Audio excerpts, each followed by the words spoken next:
Welcome to No Occasion to Shout. Today on the episode, I am going to try to convince Robin that astrology has some legitimate basis to it. That presupposes that I think that it doesn't. Oh, really? Okay, that's a fair point. But I think my reasoning is a little bit different because the reason why I somewhat changed my mind a little bit is simply because there is this girl that I like, and our signs match up perfectly. Start. There's this girl. This has been the beginning of so many men being led down dangerous paths. I tell you, man. Yeah. I don't know if it's the first time, but it won't be the last. Because of that, I was looking into it and I was reading it, and I do think that it's a legitimate way to trick people into resolving problems with their friends without a locus of control, so to speak, without feeling like they're toxic. They just look at the signs, and the signs say this sign might be a little bit stubborn. So because it's stubborn, they might have to be less stubborn in order to make the friendship work. And basically that's a good thing for society, because if you just tell someone you have to be less stubborn, they will be like, what? They'll be very defensive. But if their astrology sign says something very vague about being less stubborn, then suddenly they're like, well, I'm a Taurus, so I have to be, Okay. Yeah. I see where you're going. Out of interest, when's your birthday and what's your sign? Okay, so this is what's interesting, because I just looked up your birthday on Facebook, and guess what? We have the same birthday. No way! Really? Yeah. Isn't that interesting? Okay, that is interesting. Hey, here's a fun question. Okay. Before we get to the thrust of your discussion, how many people do you need to have in a room together for two of them, for there to be a better than evens chance that two of them share a birthday? Want to guess? Yeah. I know you can't work it out analytically, but what kind of number would feel right? How many folks do you need in a room for it to be more likely than not that two of them share a birthday? 150. No. It's not? Is it 180? No. Can I tell you? Yeah, and why? It's 23. Really? It's much lower than people intuit. Yeah. Yeah, because there's so many different pairings on any date that would work, right? But it's to go into the math is non-trivial actually. Okay. But I just throw it out there because I think it's one of those gee whiz mathematical facts that what you really need. The better way to think about it is, what are the odds that if you've got 23 people in the room, no two of them have the same birthday, right? That they all have different birthdays. Because each one could have one of 22 days of the year, right, hitting another birthday, right? Which is not so 22 out of 365, so you're at 6%-ish or something, right? But then you get 23 goes at that. So you get 23 goes at 6% odds that you get. I'm approximating, right? But if you look at it that way, you can start to feel why the number is low. Yeah, I understand that now. With 23 people matching other people. Okay, that makes sense. You only need one match to satisfy the condition of the question. Right. And the match can be on any date. Yeah. What I thought I would do is I have this site called Calculate Your Friendship Compatibility via Astrology. You made this? Oh, okay. And I'm going to put in people, and we'll start with you and me, and then we can branch out to other things, and we'll see how well it matches up, and assess the vagueness, and also psychoanalyze why, if it matches, it might be that way. Well, hold on a second. So are you telling me you've created some algorithm that you put online? Yeah, so I'm going... Based on what? Just based on birthdays or based on anything else? I think it's just based on birthdays, but it says to put our first names, and I'm going to put the May 15th for both. And then what year were you born, Robin? Oh, that's classified. Is it classified? Everybody thinks that I'm much younger than I am, and I like to keep it that way. All right, so I'm going to put in a random date based on about how old I think you are. Well, astrology doesn't much care about. I mean, standard astrology doesn't much care about the year, right? Probably not, so it probably won't mess anything up.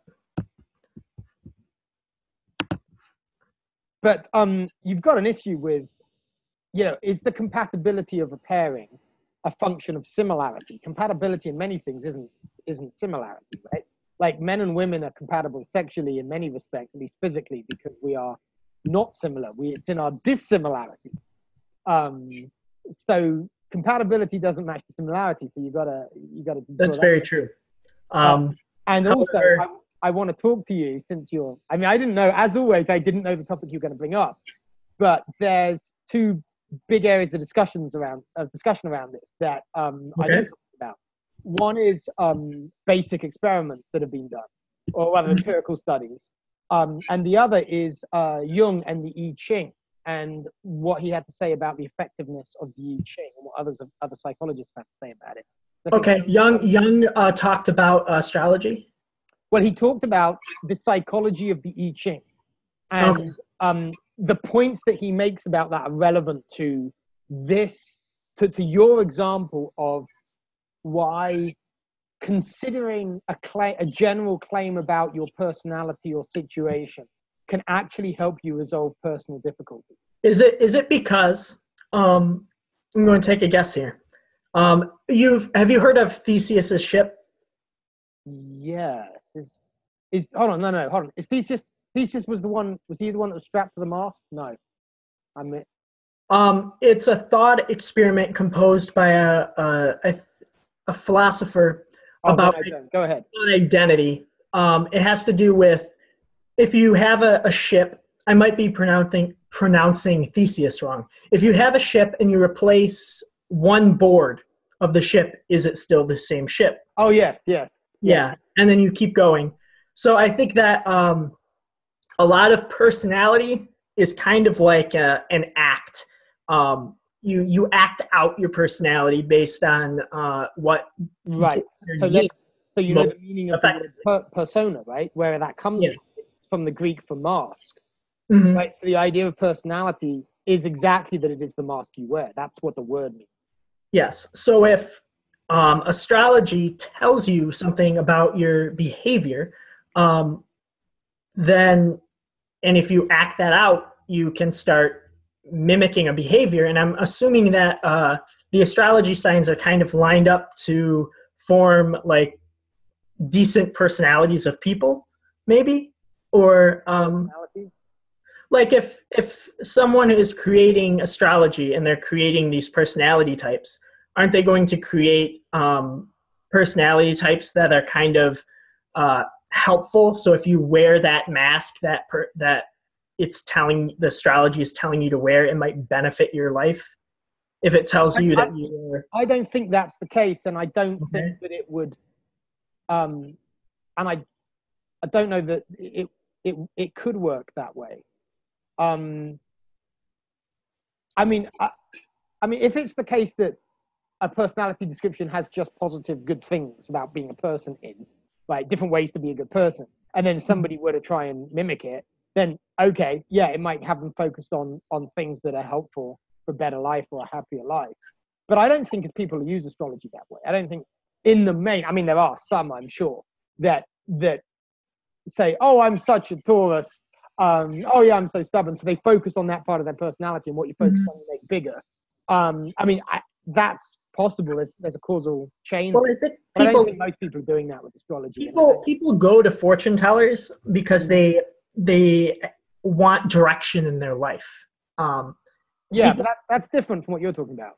You're talking about. I think astrology might be the same thing. They want direction. They want to know who they are. They want to know where they're going. They want to know their destiny. So if they read something on astrology that says, like, you do better in life when you are more organized and have more schedules, and your personality type like schedules, and you are most happy when you have schedules. And let's say this person is the most disorganized person ever. They've never thought of themselves as an orderly person, and they read this and they're like, maybe the reason why I'm not doing well in life is because, like my astrology thing says, I do better in life when I have schedules. Maybe I should start having schedules. They implement schedules in their life. They start doing better. Astrology helped them there. How many people have you ever met that said that that's akin to an experience they've had?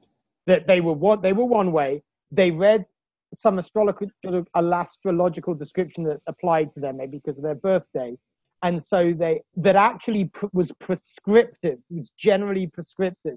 They tried it and their life improved, and that they put it down for that. I've never met that. Every single person I've ever debated with about astrology, in the sense of it not making sense from a logical or a mathematical or statistical sense, and proving them wrong, has told me that, well, they still believe in it, and they believe in it because it makes their life better. What do they mean by life better? Because that's not the same as there was a statement that said you have a personality type that will be happier if you do this, and then they did it and they agreed. That's You're what right. I'm making an assumption on why it makes their life better. So, well, I mean, any kind of structure can be positive, right? Well, this goes to the point, right? Like, this goes exactly to the point. So let me talk about the Jung thing and the okay, right? Because this is good stuff. All right. Do you know what the I Ching is? Because it's worth in this conversation talking about what that is for people who don't know, right? So the I Ching is many thousands of years old, some foundational document of Chinese philosophy, book of Chinese philosophy. It's more than one book, actually. And the I Ching is Old Chinese for Book of Changes. And it's a system of divination. And it was done with, there's different ways of doing it, but a way that was often used involved 6 coins. And you've seen those hexagrams, right? Like on the Korean flag, there are those hexagrams with the bars and the broken bars. Yeah, I've seen those. Okay, so you ask a question, you throw the coins, and the coins will come up heads or tails. We'll call it heads or tails. They didn't call it that back then, but heads or tails. And according to whether the coins come up heads or tails, you get a broken line, or you get a solid line. And you've got 6, and so the lines stack up in order, right? So it might be solid, broken, broken, maybe. Now, so then you look that up in the I Ching, that pattern, that hexagram, and that might be hexagram number 37. There's 64, 2 to the power of 6, because there's 6 lines, right? Okay. So you look at 37, hexagram 37, and it will have a name like the lake or the mountain, things that were around 3,000 or 4,000 years ago. And then there's a description, a rather poetic description that can apply to many situations, and will often draw the distinction between what a wise man would do and a fool might do, or something like that. So they're often prescriptive, but they all cause the reader to focus on a certain quite profound aspect of reality. Now, one of the reasons that the I Ching is so fascinating and is kind of philosophically foundational is a certain line in a certain position in the hexagram. So let's say the 4th one down, if it is broken or fixed, right, based on, as determined by the hexagram in which it sits, has a natural tendency to change. Book of Changes, right? So it might be that in the hexagram I just came up with, the 4th one, the 4th line, according to the I Ching, will naturally changes. The natural cycle is for the 4th line to change from broken to solid. What century was this in? I don't know the century, but we're talking about thousands of years ago. I think we're talking BC. Okay. I would need to check that. It's been a long time since I read all the history. But I am confident about what I'm telling you about the content. Okay. But we're looking at thousands of years ago, so it's foundational document. I mean, this was when Chinese was not the Chinese writing system was not as it now is. So we're a long way back here, right? Now, so as I was saying, the book says that, okay, if you've got hexagram 37 and the corresponding description to the situation you're in, into the question you ask, so you read the description corresponding to the hexagram as the answer to the question you ask it, because it's a system of divination. Then if you do nothing to change the situation, the broken line number 4 will become a solid line. That's the natural cycle. So maybe then you've gone from hexagram 37 to 53. So then you look up 53. So that tells you not only what the situation is that you're in, 37, but what's about to happen, 53, unless you take the advice, right? Which empowers you to change the cycle, book of changes. So now, when this book came to the West, one of the people that was most fascinated by it was Jung. And I know, you and I both share a deep interest in philosophy, but in Peterson, he's interested in the archetype. And Jung, I think, was one of the most famous individuals that was really perplexed by the apparent effectiveness of this system of divination, because he and many other quite serious scientists, and I mean physicists, would, tried it and remarked at how useful it was in helping them to solve life problems. But being scientists, they would say, well, look, this can't be, there's obviously some psychological thing that's going on, regardless of the coins and how they're coming up. Yeah. And so there is somewhere a very kind of considered introduction to the I Ching that was written by Jung, tackling why this is effective. And I think there have been similar things written by a few physicists and physical scientists. I mention it because it's worth trying. It's worth playing with this thing and trying to get your head around the wisdom that is written with the, next to these hexagrams that come up when you are faced with a situation in life. And, there's something about perhaps the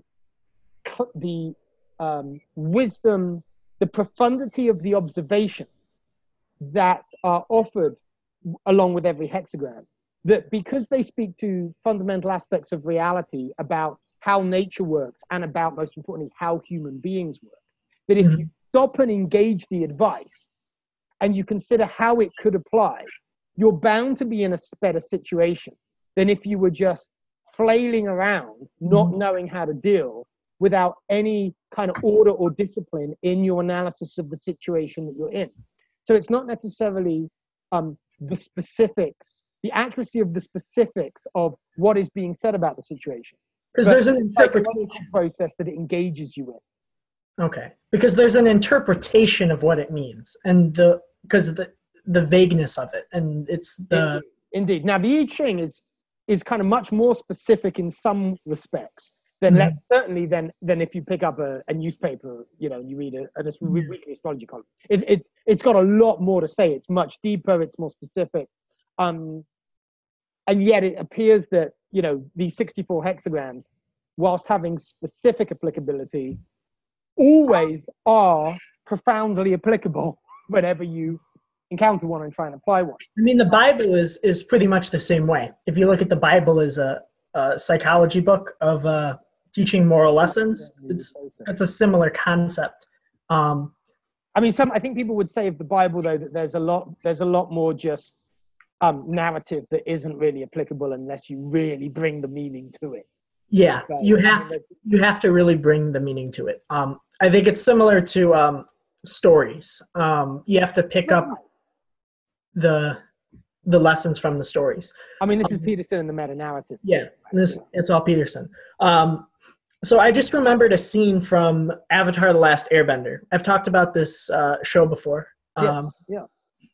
There is a scene where they all go to this island, and there's this fortune teller, and she tells people's fortunes by doing crazy things like cracking bones and putting them in the fire and whatever, and she has a book. And one of the characters, Sokka, is very skeptical about everything. And he's upset at all of these people that are like taking her advice and like believing in it. So he goes to someone who's wearing these like crazy like shoes. They're like ridiculous. So he assumes it's because of the fortune, or else no one would wear those shoes. So he goes and he says, "Are you wearing those shoes because the fortune teller told you?" And he says like optimistically, like, "Yeah, she told me that if I'm going to meet my true love while I'm wearing these shoes." And then Sokka says, "And how long have you been wearing them? Or when have you been wearing them?" And he says, "Every day." And then Sokka says, "Then of course it's going to happen." And then the guy says, "Really? That's great." And then yeah. And I think if you break down a lot of the I Ching and astrology, it kind of boils down to that. Yeah, and it plays into many of our cognitive biases, right? Because, I mean, you know, we talk about this quite a lot, but you're going to remember the thing that you did that you were kind of preloaded to be looking for a relationship to an outcome with, right? Mm-hmm. When you actually get that outcome, because you're attending to it, right? You're going to remember that connection. We kind of give too much weight to the positives and discount or the negatives, yeah. So you know, for various reasons. So, and I think patience plays a role as well, because when you're expecting something good to happen, you could be more patient towards it. You brought up two things. You said the Jung thing. What was the other? The Jung thing, yeah. Okay, so the other thing I did, yeah, which is fascinating. Now, there is a biologist called Lyle Watson, and he wrote a few books, quite a few books. Lyle Watson. Lyle, Okay. Lyall Watson. He was writing a few decades ago now. Great writer. Biologist. The claim to fame was his introduction of sumo wrestling to the West, by the way. But he wrote this I think it was probably a bestseller for a while, called Supernature. He then wrote a book subsequently called Beyond Supernature. And the books, and before Supernature, he wrote a less well-known book called The Romeo Era, which, even though it's less well-known, I would really recommend it for people who are interested in these questions. And he takes on, and so that what he's interested in as a scientist is those phenomena that are deemed to be ascientific, non-scientific, let's say esoteric, and to look at the science around them. That's what he's into. So he goes at at some length at the question of astrology, and he cites studies, empirical studies, that link statistically significant variations in human behavior with sunspot activity, and relate that sunspot activity to the angle between pairs of planets in the solar system. And he claims that studies do indeed show that when you have planetary alignment that are multiples of 60 or 90 degrees subtended at the sun, you get peaks and troughs in sunspot activities that correlate with peaks and troughs in human behaviors. So, for example, like when you have the full moon, right? The hospitals get a lot of emergencies that correlates with full moon. Suicides correlate with full moon, right? There are these correlations. Now, he ventures at some causal mechanisms, but he's only saying, look, we don't know. But there are data that show that what astrologers claim to matter vis-a-vis the positions of planets does correlate with human phenomena. So as he says, that just from a pure kind of hands-on scientific point of view, there's something there even though we don't understand. Okay, so my problem with that is, of course, there are going to be things that correlate. Any two things are going to be correlated. No, that's not true. Well, I'm saying when you have when you have the planets being aligned, and you have human behavior, and you have that human behavior is very broad. There are going to be human behaviors that correlate with the planets aligning, given the amount of different human behaviors. No, because we're talking about statistical averages over large numbers of people, right? So it's not necessarily the case that you can find a correlation between any let's say behavior of interest, like let's say suicide rate, Okay. on Earth and planetary alignments. But if you take a bunch of bad things happening, for example, hospital visits, car crashes, people drowning, people choking, take a bunch of different tragedies. Given how many different tragedies there are linguistically, okay, that you can always find something that by accident you're saying there's a match. Yeah, okay, that's true. If there are, broadly an infinite number of things that you can pick, but you can do a meta-analysis to determine whether that is a function of the fact that you just carried on until you found one.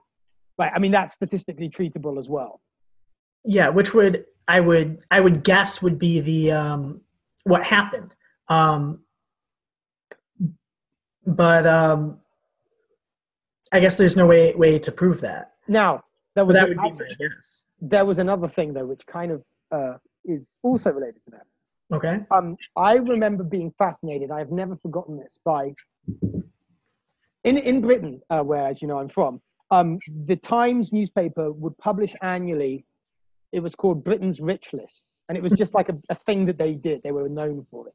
They still do it, I think. And it used to be the richest 500 people, and now it's the richest 1,000 people in the United Kingdom. Okay. And they would, and it would literally, it was like a mini biography of each one. But what they would also do with some statistical analysis of the cohort, right? And one interesting, consistent thing that they found was that there was a statistically significant correlation between, birth sign, astrological signs, and likelihood of being on the list. For example, most of the people, the largest proportion of people on the list were Gemini, followed by Taurus, and the least proportion, with about half the likelihood of being on the list, as the Gemini, was Sagittarius. I just happened to remember that because it was fascinating, because I'm a Taurus who would have been a Gemini if I wasn't induced, and my mother's a Sagittarius, and that's why I remember that. And now, can't you find the same results when if you were to take those people and find out their favorite color, or find out random things about you? Wouldn't you find a similar level of distribution? Well, again, I bet if you just said, right, let's do color, I would doubt that you would. If you came up with 1,000 things, let's see if we find any, to your earlier point, you might find that some do give you such a distribution. Although then the interesting question comes, okay, but is that anything to do with the planets, or is it something to do with where you're born relative to the start of the school year, which changes the rate at which you mentally develop? Right? There is that 80-20 law. Have you heard of that? Yeah, Pareto principle. Yeah, there is that principle, and that seems to correlate with a lot of things. Was the birthdays? Do you know if it was like an 80-20 type of? No, I know that. Oh, I recall that the if you were a Gemini, you were twice as likely to be on the list as if you were as a Sagittarius. Gemini being at the top and Sagittarius being at the bottom. So it's not a Pareto distribution in any way, really. Okay.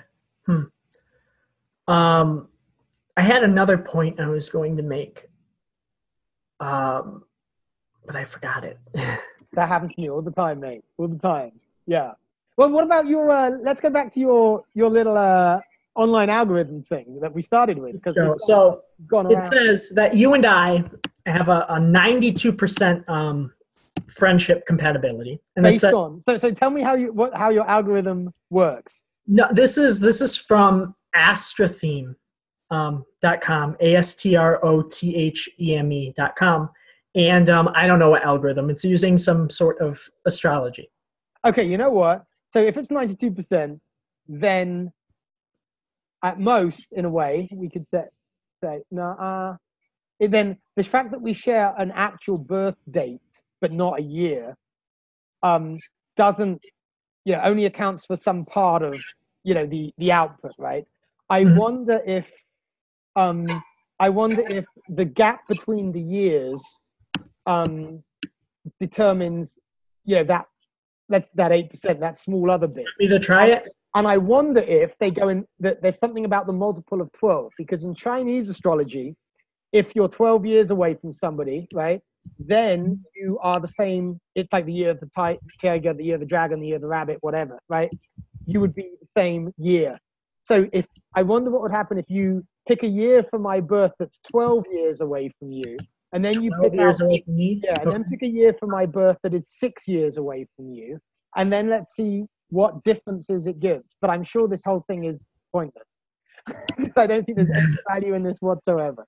But all we're really doing is finding out a little bit about what's putting into the algorithm. So I was born in 94, so 12 years from that would be 88. It'd be 82. What? 94 minus 12. Oh, you're right. It's 82. I can't do math. Have another coffee.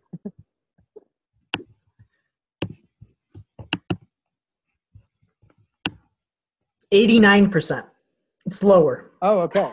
Okay, and what did you put in to get the 92%? What year did you put in for me? I did 4 years older than me, which did 1990. Okay. I mean, yeah. All right. Yeah. That was my guess for your age. You're about 4 years older than me. I love it. I like you, man. I'll take it. Yeah. So, I mean, this we often talk about love and relationships on this show, I guess. So there's a whole question here when it comes to about the similarity versus complementarity question, right? Friendships are not, to what extent are friendships, which are different from domestic relationships, obviously, than partnerships, on what extent do they depend on similarity to be successful? I think for me, I think it mostly depends on there being an understanding that the other person understands you. Because I think most of my friendships that don't work out are because I feel as if the other person, their beliefs about me are being misrepresented because they don't understand my beliefs or my opinions or why I believe. And a lot of it tends to do with statistics, because a lot of my beliefs stem from kind of statistical probability, and people who don't understand statistical probability usually don't understand me at all. However, that's just in regards to friendship on an intellectual level. There's also friendship on the basis of activity, which is a lot of my friendships. And friendship on the basis of activity is really easy because you just find an activity that you both enjoy. Yeah. I mean, I think what you say is broadly, and there's a sense in which a shared activity is a sense in which that's a form of shared understanding, right? Of identifying with each other, of understanding each other, because they can understand that bit of you that also enjoys that activity. They can share the pleasure in response to the same things. I mean, I think your your kind of one-liner on what makes a good friendship, this need to feel understood, is good, with the proviso that you need for a successful friend to understand a particular part of you that's important to you, but not necessarily the rest. I find that when I'm with certain friends, we connect, different parts of me connect to them, right? And not necessarily accept it either. I don't usually with my friends, I don't necessarily need for me to accept my beliefs. And then it just kind of turns into we Right. playfully stab each other for our beliefs. Like Okay. some of my best friends rip on me for being libertarian. And they have the funniest memes that bash libertarians a lot. And it's funny to me. One of my friends sent me this meme the other day that was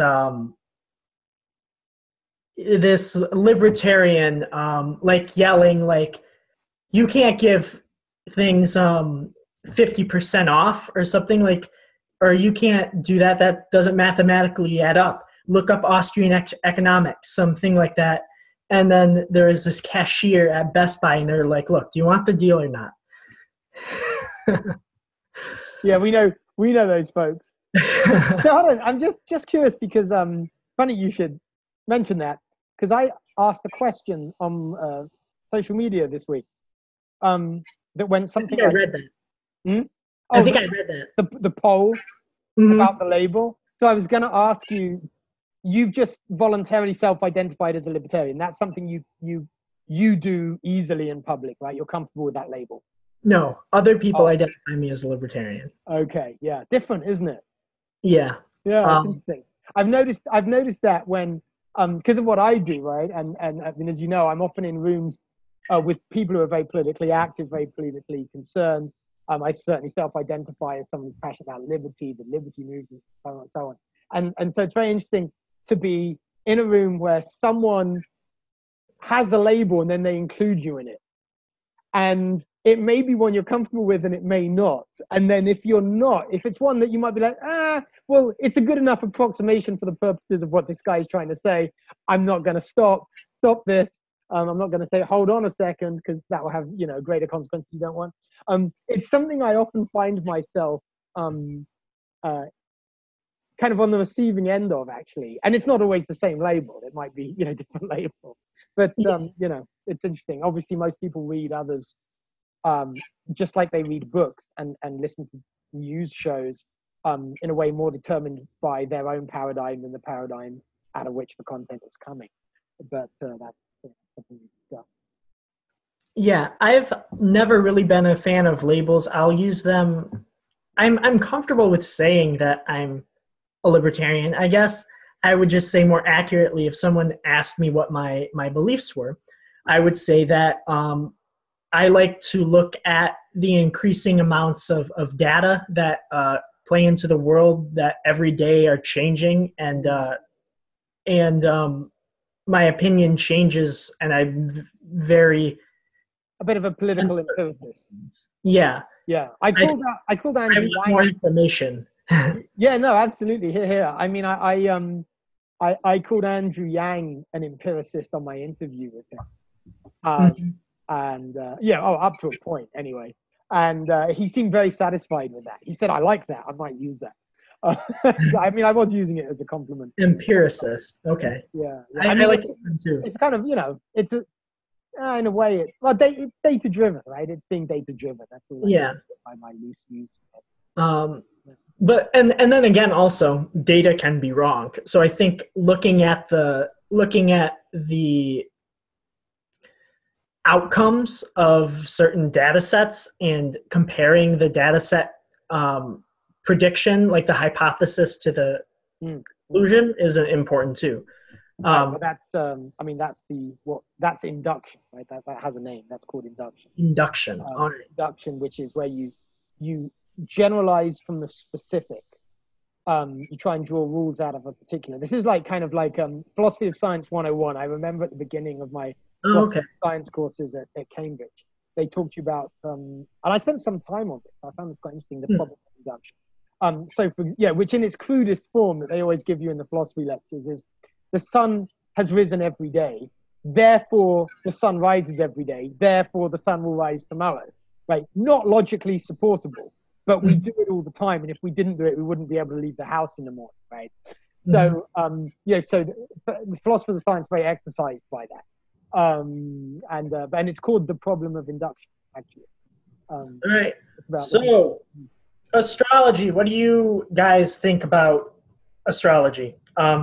and if you do believe in astrology, tell us why, and give your reasoning. If you don't, give your reasoning then. Does it work out in terms of your friendships? Does what it say add up? Is it vague? What do you think about what was it called? The I The Ching? I Ching, yeah. I'd definitely be really interested to see comments from folks that know anything about the I Ching. Yeah. Yeah, that's absolutely, especially if they've tried it out, tried to apply it to their life. Try out the I Ching. Can they look it up? Yeah, yeah. I mean, you can buy the I Ching on Amazon. Yeah, yeah. Go do the I Ching and tell us if your life dramatically improves. Yeah, really, right? Yeah. It'll take a while to read. I think the I Ching, Yeah. the standard I Ching is actually 3 books in one. And, you only need one of them, the first one. I'm sure there's a simplified version. Well, yeah, I mean, you can, yeah, that's right. And as always, thanks for commenting, and subscribing. Absolutely. Thanks, guys.